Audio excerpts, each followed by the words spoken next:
The Art of War by Sun Tzu, translated by Lionel Giles. Part 7. Maneuvering. Sun Tzu said, "In war, the general receives his commands from the sovereign.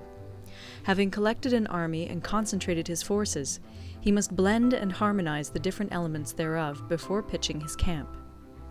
After that comes tactical maneuvering, than which there is nothing more difficult. The difficulty of tactical maneuvering consists in turning the devious into the direct, and misfortune into gain. Thus, to take a long and circuitous route, after enticing the enemy out of the way, and those starting after him, to contrive to reach the goal before him, shows knowledge of the artifice of deviation. Maneuvering with an army is advantageous, with an undisciplined multitude, most dangerous. If you set a fully equipped army in march in order to snatch an advantage, the chances are that you will be too late. On the other hand, to detach a flying column for the purpose involves the sacrifice of its baggage and stores. Thus, if you order your men to roll up their buff coats and make forced marches without halting day or night, covering double the usual distance at a stretch, doing 100 li in order to wrest an advantage, the leaders of all your 3 divisions will fall into the hands of the enemy.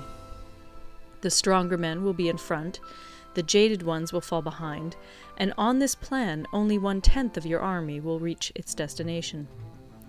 If you march 50 li in order to outmaneuver the enemy, you will lose the leader of your 1st division, and only half your force will reach the goal. If you march 30 li with the same object, 2/3 of your army will arrive. We may take it then that an army without its baggage train is lost. Without provisions, it is lost. Without bases of supply, it is lost. We cannot enter into alliances until we are acquainted with the designs of our neighbors.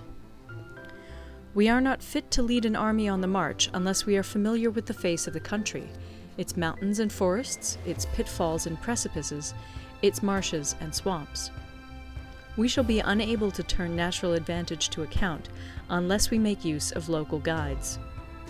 In war, practice dissimulation and you will succeed. Whether to concentrate or to divide your troops must be decided by circumstances. Let your rapidity be that of the wind, your compactness that of the forest. In raiding and plundering be like fire, in immovability like a mountain. Let your plans be dark, and impenetrable as night, and when you move, fall like a thunderbolt. When you plunder a countryside, let the spoil be divided amongst your men. When you capture new territory, cut it up into allotments for the benefit of the soldiery. Ponder and deliberate before you make a move. He will conquer who has learnt the artifice of deviation. Such is the art of maneuvering. The Book of Army Management says, "On the field of battle, the spoken word does not carry far enough. Hence the institution of gongs and drums. Nor can ordinary objects be seen clearly enough. Hence the institution of banners and flags. Gongs and drums, banners and flags, are means whereby the ears and eyes of the host may be focused on one particular point. The host thus forming a single united body, it is impossible either for the brave to advance alone, or for the cowardly to retreat alone. This is the art of handling large masses of men. In night fighting, then, make much use of signal fires and drums, and in fighting by day, of flags and banners, as a means of influencing the ears and eyes of your army.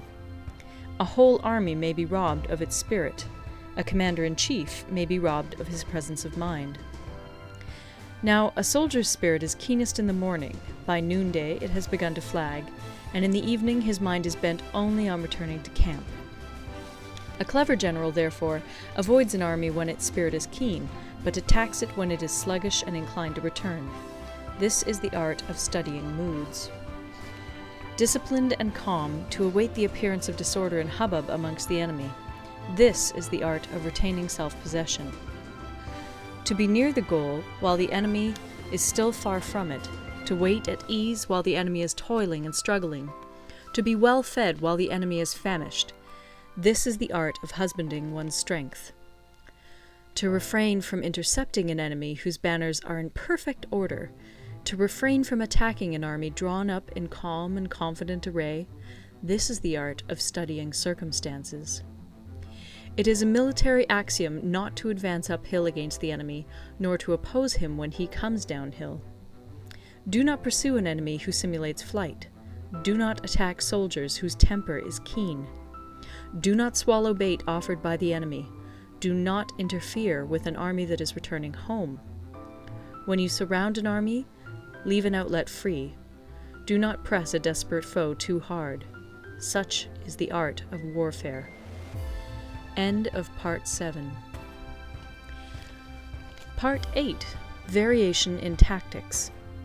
Sun Tzu said, "In war, the general receives his commands from the sovereign, collects his army, and concentrates his forces.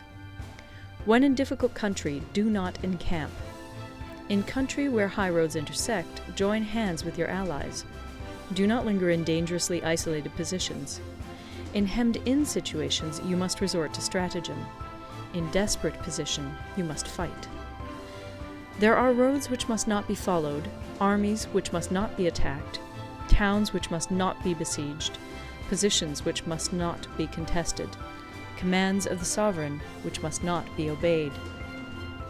The general who thoroughly understands the advantages that accompany variation of tactics knows how to handle his troops. The general who does not understand these may be well acquainted with the configuration of the country, yet he will not be able to turn his knowledge to practical account. So, the student of war who is unversed in the art of war of varying his plans, even though he be acquainted with the 5 advantages, will fail to make the best use of his men. Hence, in the wise leader's plans, considerations of advantage and of disadvantage will be blended together. If our expectation of advantage be tempered in this way, we may succeed in accomplishing the essential part of our schemes. If, on the other hand, in the midst of difficulties we are always ready to seize an advantage, we may extricate ourselves from misfortune. Reduce the hostile chiefs by inflicting damage on them, and make trouble for them, and keep them constantly engaged. Hold out specious allurements, and make them rush to any given point. The art of war teaches us to rely not on the likelihood of the enemy's not coming, but on our own readiness to receive him, not on the chance of his not attacking, but rather on the fact that we have made our position unassailable. There are 5 dangerous faults which may affect a general. 1. Recklessness, which leads to destruction. 2. Cowardice, which leads to capture. 3. A hasty temper, which can be provoked by insults. 4. A delicacy of honor, which is sensitive to shame. 5. Over-solicitude for his men, which exposes him to worry and trouble. These are the 5 besetting sins of a general, ruinous to the conduct of war. When an army is overthrown and its leader slain, the cause will surely be found among these 5 dangerous faults. Let them be a subject of meditation.